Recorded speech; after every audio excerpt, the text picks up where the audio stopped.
ជំរាបសួរបងប្អូនទាំងអស់គ្នាវីដេអូនេះគឺខ្ញុំនឹងបង្ហាញពីការបង់ថ្លៃបសសតាមធនាគារ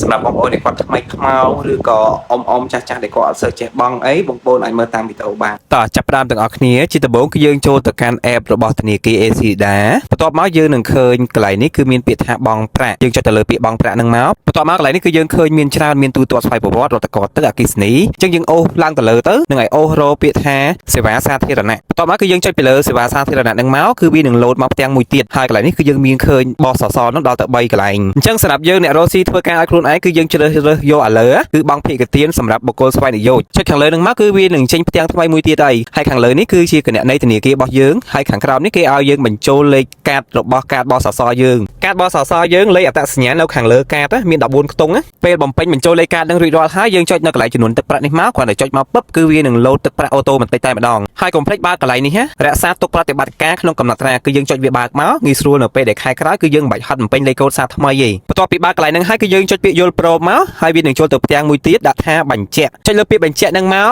គឺយើងបានបង់ប្រាក់ហើយនៅកន្លែងនេះគឺវានឹងលោតពាក្យថាអរគុណនិងសញ្ញាថិចហើយសម្រាប់ការបង់ខែក្រោយបន្តទៀតគឺយើងមិនបាច់ចូលទៅបំពេញជាមួយនឹងលេខអត្តសញ្ញាណសត្វថ្មីទេយើងគ្រាន់តែចូលជាមួយនឹង app ACDA មកហើយយើងយកជ្រើសរើសយកពាក្យថាកំណត់ត្រារូបបេះដូងនេះគឺយើងចុចទៅលើនឹងមកគឺនេះគឺបានបសសយើងគឺយើងធ្លាប់បង់ពីមុនមកគឺមាននៅកន្លែងនេះយើងចុចទៅលើនឹងប៉ក់មកគឺវាមានបំពេញលេខកូដឲ្យស្រេចតែនេះដោយសារតែយើងបានបង់លុយហើយបានវាចេញសញ្ញាក្រហមចេះហ្នឹងហើយគឺវាមាន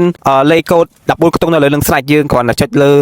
ចំនួនទឹកប្រាក់ហ្នឹងទៅគឺយើងអាចបង់បានធម្មតាហើយបាច់ហត់បង់លេខសារថ្មីទេសម្រាប់ការបង់ប្រាក់គឺគេដាក់ឲ្យយើងបង់ពីថ្ងៃទី1ចន្លោះទៅដល់ថ្ងៃទី15យើងទៅថ្ងៃណាយើងបង់ថ្ងៃហ្នឹងទៅធ្វើម៉េចកុំឲ្យហួសសុពលភាព